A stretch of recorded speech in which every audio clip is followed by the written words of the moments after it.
Secondo turno alle amministrative, conferma il primo cittadino uscente della città del Piave, Andrea Cereser del PD, inizia il suo secondo mandato.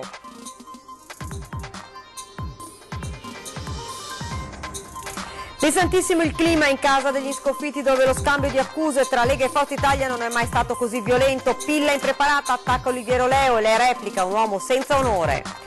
Dopo 24 anni a Martellago vince il centrodestra, Andrea Saccarola è il nuovo sindaco, credo sia stata premiata la mia spontaneità, le sue prime parole. A Salzano la cooperativa trasferisce altri 6 migranti senza accordarsi con il comune, furioso il sindaco, è un comportamento inaccettabile. Baby rapinatori in azione a Marghera, un 17enne ha minacciato un veneziano con una bottiglia per 10 euro, è stato denunciato.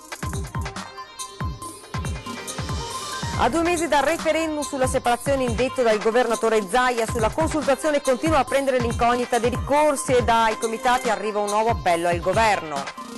Archiviata con successo la terza edizione della manifestazione dedicata ai motori storici che hanno sfilato tra Mestre, Lido e Bacino San Marco. Buonasera e ben ritrovati dalla redazione di Venezia. Dunque questi i titoli di oggi: la politica in primo piano, a San Donà di Piave vince il ballottaggio il PD, Andrea Cereser confermato sindaco dal 54% degli elettori. Nulla da fare per la leghista Francesca Pilla, che paga una lunga stagione di scontri fratricidi all'interno del centrodestra. Sentiamo. Mentre in tutta Italia le amministrazioni del PD cadono come birilli, a San Donà il sindaco uscente Andrea Cereser conquista il secondo mandato, prima volta per il centrosinistra nella storia del comune. Abbiamo resistito sulla linea del Piave, sintetizza con una battuta. È un momento storico importante perché sono questi i giorni del centenario della battaglia del Solstizio, la seconda battaglia del Piave, quella che di fatto ha tenuto il fronte e alla fine è stato il presupposto per la battaglia della vittoria, quella di novembre, di Vittorio Veneto. E quindi questo parallelismo sicuramente è significativo, suggestivo e anche riempie di commozione. A scegliere Cereser il 54,2% dei votanti che già al primo turno non avevano affollato i seggi. L'affluenza al ballottaggio si è fermata poco sopra il 51%. A casa, come dimostrato dai risultati, sono rimasti soprattutto gli elettori del centrodestra, che sembrano non aver apprezzato l'interminabile scambio di accuse tra la candidata leghista Francesca Pilla e il forzista Oliviero Leo. Sicuramente il fatto di aver assistito a queste lotte all'interno di due grandi ambizioni, soprattutto e senza un reale interesse e passione per la città, ci ha aiutato, non c'è dubbio. Ora ci rimettiamo al lavoro per realizzare quanto promesso in campagna elettorale, assicura il sindaco, sperando che quanto avvenuto a San Donà possa essere utile a tutto il centrosinistra per capire la strada da intraprendere. I momenti di confronto e pianificazione con gli esperti vanno bene, ma poi non bisogna dimenticarsi di stare in mezzo alla gente e prendersi a cuore i problemi delle persone, come crediamo di aver fatto negli ultimi 5 anni. Ci vuole il momento in cui si riflette sulla città, si danno delle indicazioni, si traccia una visione della città, ma poi anche la necessaria attività di convinzione e di condivisione con i cittadini, perché uno sguardo va rivolto sicuramente alle stelle, ma l'altro anche al marciapiede, quindi mettere insieme, fare sintesi di questi elementi, accompagnare la città in un momento storico difficilissimo come è questo, ecco, sono tutti elementi che devono stare in equilibrio tra loro. Pesantissimo dunque il clima in casa degli sconfitti, dove lo scambio di accuse tra Lega e Forza Italia non è mai stato così violento. Le tensioni di una lunga campagna elettorale esplodono all'indomani della sconfitta della candidata leghista Francesca Pilla e di tutto il centrodestra, che per la farmacista ha un solo responsabile, il candidato di Forza Italia Oliviero Leo, contro cui vengono pronunciate parole pesantissime. Per un uomo del Sud, è un uomo che si dichiara un uomo d'onore, un uomo d'armi, che è stato responsabile della vittoria del centro-sinistra nel 2013, che anche quest'anno è stato responsabile della vittoria nuovamente del centro-sinistra. Io dico soltanto che deve prendersi le proprie responsabilità e decidere una volta per sempre di andarsene a casa. Forza Italia al primo turno ha portato a casa il 3,31% e ciò nonostante Leo pretendeva di dettare condizioni sulla maggioranza, ricostruisce Pilla. Dopo essersi alleato una prima volta con Cereser è stato di nuovo responsabile della vittoria del centrosinistra. San Donà è storicamente di centrodestra, quindi Sandonà si ritrova con un governo di centrosinistra che fino ad ora, secondo me, ha tenuto la città sopita e addormentata. Bene, il centrodestra prenderà le proprie responsabilità su tutto il fronte, soprattutto quello che non ci ha aiutato in tutti questi mesi, che si è opposto e che ieri ha detto andate al mare. Quindi un uomo così, secondo me, deve solo togliersi dalla faccia di Sandonà. Diametralmente opposta all'interpretazione di Leo, che imputa la vittoria di Ceresera all'impreparazione di Pilla e del leader locale del Carroccio, il vicegovernatore Gianluca Forcolin. Il giorno dopo le elezioni sono andato a casa della dottoressa Pilla per fargli gli auguri e per parlare del proseguio. Gli ho chiesto l'apparentamento, ma lei non sapeva cosa fosse l'apparentamento e chiedeva aiuto agli altri. Dopodiché gli hanno spiegato cos'era, quindi anche lì quello che criticavo a questa candidata era un'impreparazione ad assumere un ruolo così importante. La differenza nei risultati della Lega tra il Veneto orientale e il resto d'Italia, attacca Leo, si può spiegare solo con il complesso di inferiorità di qualche politico che invece di lavorare assieme pensa di dover distruggere la forza complementare di centrodestra. In tutta Italia, anche nelle regioni rosse, ha vinto. Qui a Sandonà, a Eraclea, a San Stino, la presenza del vicegovernatore ragionier Forcolin permette che non si vinca. La colpa è sua, se ne faccia una ragione, lui è stato bocciato dal centrodestra in questo tipo di atteggiamento, speriamo che qualcuno provveda per riorganizzare le forze di centrodestra. Grande festa invece ieri sera a Martellago, dove si è aggiudicata la vittoria il centrodestra con Andrea Saccarola. Fuochi d'artificio per la vittoria del centrodestra a Martellago dopo 24 anni. Andrea Saccarola è il nuovo sindaco. Ci sono stati alcuni caroselli con le auto mentre la squadra del neo primo cittadino si è radunata davanti al municipio per festeggiare con bandiere e cartelli. Onestamente è stata dura, però comunque ci credevo, perché ho una squadra forte che mi ha supportato fin dall'inizio e credevo in loro e loro hanno creduto in me e ce l'abbiamo fatta. Una vittoria non facile né scontata. Ciò che ha pagato, secondo Saccarola, è stata la sua semplicità. La mia spontaneità mia e della mia squadra, perché siamo gente normale, siamo gente che vuole il bene per il proprio comune e siamo disposti ad ascoltare tutte quante le persone che incontriamo per strada. Abbiamo fatto dei comizi in quasi tutte le vie del territorio, sempre con successo. La gente ha portato le problematiche, noi abbiamo preso nota e adesso ci prendiamo impegno a risolverle. Con la vittoria di Saccarola a Martellago la Lega avrà 5 seggi, 2 progetto futuro e altrettanti la lista Saccarola sindaco. All'opposizione Monica Barbiero, più 2 seggi ciascuno per Impegno Comune e Unione Civica, 1 per il PD. Il neo sindaco sa già da dove partire. Fare una mappatura del territorio per capire lo stato dei marciapiedi, delle strade, dei tombini, tutte quelle cose là, perché abbiamo capito che le persone che vanno con una carrozzina tipo in via delle Motte non possono transitare perché comunque sono degli ostacoli. Tanti messaggi di congratulazioni a partire dal sindaco Brugnaro.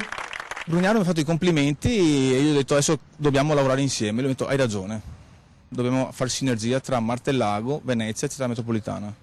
E invece il presidente Zaia cosa le ha scritto? Complimenti, top, molto semplice. Continuiamo con la politica perché a Venezia il PD si prepara alle comunali del 2020, in autunno annuncia il segretario comunale Giorgio Dodi, cominceremo un giro di consultazioni tra la cittadinanza per mettere insieme una coalizione il più largo possibile intorno a un'idea di città alternativa a quella di Brugnaro.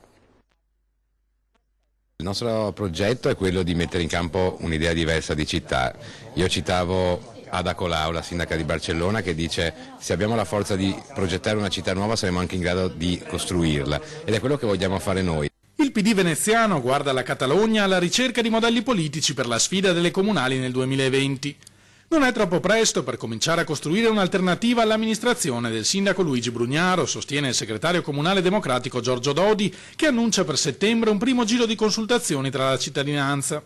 Noi vogliamo aprire una campagna di ascolto verso la città, andare ad ascoltare cosa la città ha da dire a noi, le associazioni di categoria, gli altri partiti del centro-sinistra. Vogliamo creare un agglomerato che sia il più ampio possibile per poter costruire insieme un progetto, che sia un progetto entusiasmante, non una difesa della città rispetto a quello che sta allo scempio che ne sta facendo questa amministrazione, ma che sia un rilancio, cioè noi vogliamo vedere cosa costruire da qui a 15 anni per questa città e ripartire da quello. I rapporti all'interno del centro-sinistra negli ultimi anni hanno incontrato non poche difficoltà, ammette Dodi. Dobbiamo superare le logiche del passato e metterci a lavorare tutti insieme per costruire un'idea diversa e alternativa a quella che sta mettendo in campo questa amministrazione. Abbiamo già cominciato a mettere in campo alcune iniziative in questi mesi, però il progetto grosso comincerà quest'autunno con una serie di incontri su quelli che poi sono i temi più importanti, e sicuramente per quanto riguarda la città storica l'impatto del turismo e la difesa della residenza, con tutto quello che ne consegue anche in termini di commercio di vicinato, veramente di tenuta di una comunità.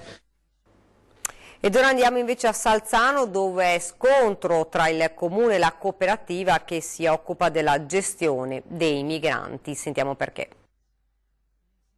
La cooperativa Gea ha trasferito a Salzano altri 6 migranti, 2 sono già arrivati, senza accordarsi con il comune. Comportamento che ha fatto infuriare sindaco e vice sindaco, che si sono trovati la comunicazione a cose fatte. La cooperativa di solito dovrebbero cercare di collaborare un po' di più, perché dove vengono messe queste persone purtroppo a volte non sono dei locali idonei, come c'è risultato nel nostro comune, e soprattutto non c'è comunicazione prima, perché si potrebbe parlare prima. La gente, quando vede queste persone che arrivano così all'improvviso, purtroppo non è che siano magari preparati a vederli, e quindi magari ci sono dei luoghi dove non sono idonei, quindi parlando prima ci si può definire anche la posizione più giusta e più consona per loro. Bisogna fare un po', prepararsi un pochino prima, ecco, cioè non si possono mandare le persone lì e dire guarda che arrivano e basta, non è accettabile. Anche perché a Salzano esiste un tavolo di accoglienza cosiddetto, dove si riuniscono dei cittadini di Salzano per far sì che questa integrazione con i richiedenti asilo sia la migliore possibile. Fa parte della cooperativa Gea, che la cooperativa Gea a questo tavolo di accoglienza non ha detto niente a nessuno. Questo trovo veramente un insulto per i cittadini di Salzano e prima di tutto anche per il tavolo di accoglienza, che non è stato avvertito nessuno. Attualmente sono 15 migranti ospitati nel comune di Salzano, ma, ribadisce il sindaco, la gestione della cooperativa fa acqua un po' da tutte le parti. La convivenza è abbastanza buona, però dovrebbe esserci una collaborazione, perché noi abbiamo fatto una convenzione con queste cooperative dove i migranti dovrebbero fare dei lavori utili, socialmente utili, per essere inseriti, mentre di 15 persone ne abbiamo uno solo che viene, quindi tutti gli altri cosa fanno? Vanno solamente fuori dai supermercati a chiedere l'elemosina, queste cose qua. Questo non è il sistema di comportamento e non è giusto, specialmente insegnare a queste persone di fare solamente questo. A 2 mesi dal referendum sulla separazione indetto dal governatore Luca Zaia, sulla consultazione continua a pendere l'incognita dei ricorsi e dai comitati arriva un nuovo appello al governo. Non solo l'attuale governo non ha ancora ritirato il ricorso contro la Regione per l'indizione del referendum sulla separazione del 30 settembre, ma ora la Presidenza del Consiglio dei Ministri si è anche costituita al TAR al fianco del Comune contro la consultazione. La denuncia arriva da Stefano Chiaromanni, storico animatore dei comitati referendari, che ricorda la promessa elettorale di Matteo Salvini di rimuovere ogni ostacolo al voto in autunno. Evidentemente, accusa l'avvocato Mestrino, ci sono interessi superiori perfino al governo che vogliono impedire ai cittadini di esprimersi. Interessi denunciati anche dall'ex candidato sindaco Gianangelo Bellati nel presentare il neonato Movimento Venezia Autonoma, ultimo arrivo nella sempre vivace galassia separatista. Fino a poco tempo fa era soprattutto il centrodestra, no? Che voleva creare i 2 comuni. Poi appena ha preso il potere ha cambiato idea. E prima magari era il centrosinistra che invece non voleva creare i 2 comuni. Oggi noi speriamo invece che cambi idea. Però, vedete, noi non ragioniamo nelle logiche del mantenimento di posti di potere sì oppure no, noi ragioniamo nella logica della sopravvivenza di queste città. Tra le file del nuovo movimento, molti storici sostenitori della necessità di una separazione dei 2 comuni, come il professor Stefano Zecchi, secondo cui sarebbe soprattutto la terraferma a beneficiare di un'amministrazione autonoma. Venezia, pensate soltanto chiamata centro storico. Cosa vuol dire? Vuol dire derubarla di una sua identità. E cosa vuol dire per Mestre? Farla periferia, continuarla a fare periferia. Per cui io sono convinto che il vero scatto di orgoglio deve arrivare proprio dalla terraferma, dall'idea di non essere colonizzati, dall'idea di avere una propria identità. Marghera, baby rapinatori in azione, minacciato con una bottiglia e spintonato per 10 euro. Sono due fidanzati trevigiani gli aggressori che sabato pomeriggio in piazzale Giovanacci a Marghera hanno derubato uno giovane del posto. Il 17enne, infatti, armato di bottiglia, lo ha prima minacciato, poi lo ha strattonato. Alla vittima non è rimasto che consegnargli il denaro contante che aveva in tasca, non più di 10 euro. Fortunatamente un'amica del ragazzo rapinato che ha assistito alla scena è riuscita a scattare una fotografia della coppia, fotografia che ha confermato l'identikit fornito in precedenza dalla vittima alla polizia. La ragazza sedicenne invece non avrebbe avuto nessun ruolo nell'aggressione. In zona si trovava una pattuglia della Digos che è intervenuta ed ha fermato i due portandoli in questura a Venezia, dove sono stati identificati. Per il rapinatore, già con precedenti per spaccio e detenzione di materiale pornografico, è scattata la denuncia in stato di libertà per reato di rapina aggravata. Soddisfatto Gianfranco Bettil, presidente della municipalità di Marghera, che ha ringraziato le forze dell'ordine per il loro intervento tempestivo ed esortato a creare un'azione integrata per riprendere il controllo delle zone a rischio della città, dove le bande che controllano i lati della stazione hanno insediato basi importanti di spaccio. Ed ora ci fermiamo un attimo, c'è la pubblicità.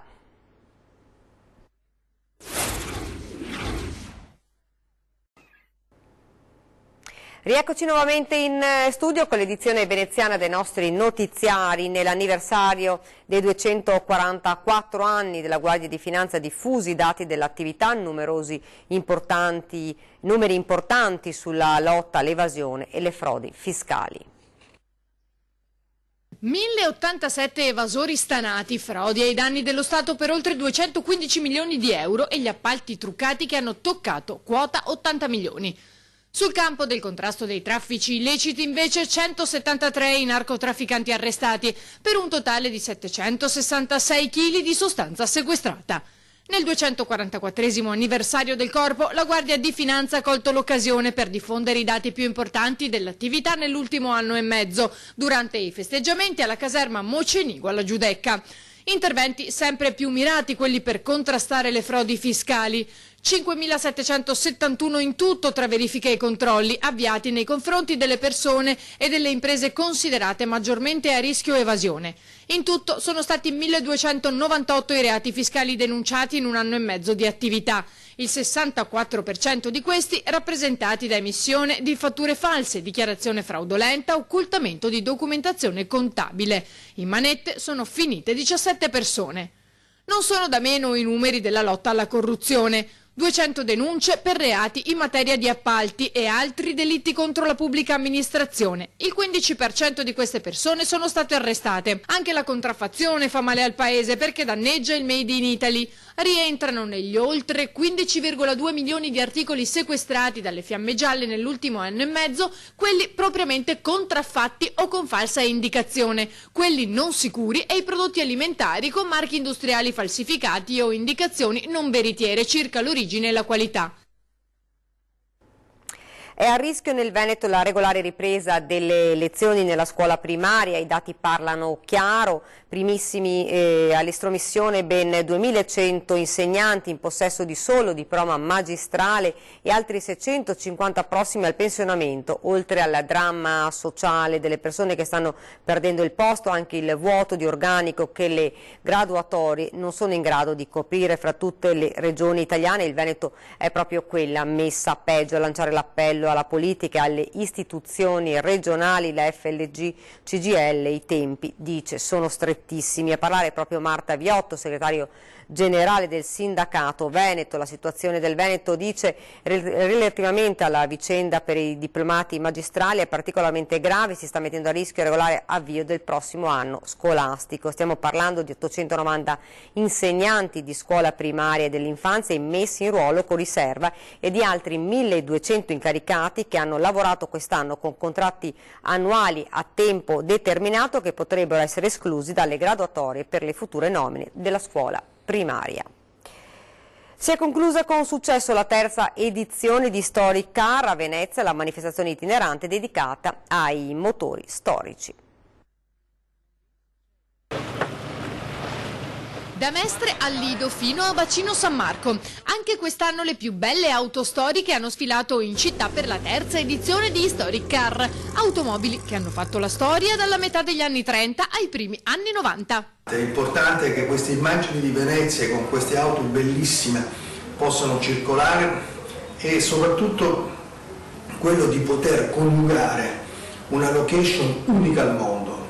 Credo che questo nessuno lo possa mettere in dubbio. Con quello che oggi sta crescendo in maniera straordinaria, cioè il motorismo d'epoca, sia non solo un'opera meritoria, perché è un ulteriore marketing territoriale su un territorio bellissimo quale quello appunto di Venezia.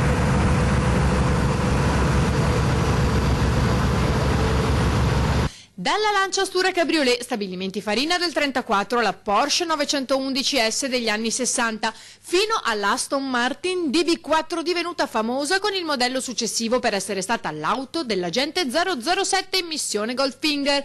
Il raduno, che ha previsto anche una prova di regolarità turistica per rievocare il circuito degli Assi del Lido, dove corse anche il mitico Nuvolari, è stato ideato 3 anni fa dal presidente del club veneziano Giorgio Capuis.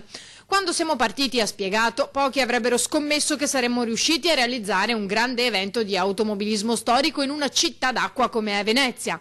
Oggi, a 3 anni di distanza, conclude, possiamo senza dubbio dire che la scommessa è vinta e che Historic Car Venice può ambire senz'altro a diventare uno degli eventi più attesi dai tanti collezionisti e appassionati. Ed è davvero tutto per questa edizione del nostro telegiornale. Vi lascio come di consueto alle nostre previsioni del tempo. Grazie davvero per averci seguito, buona serata.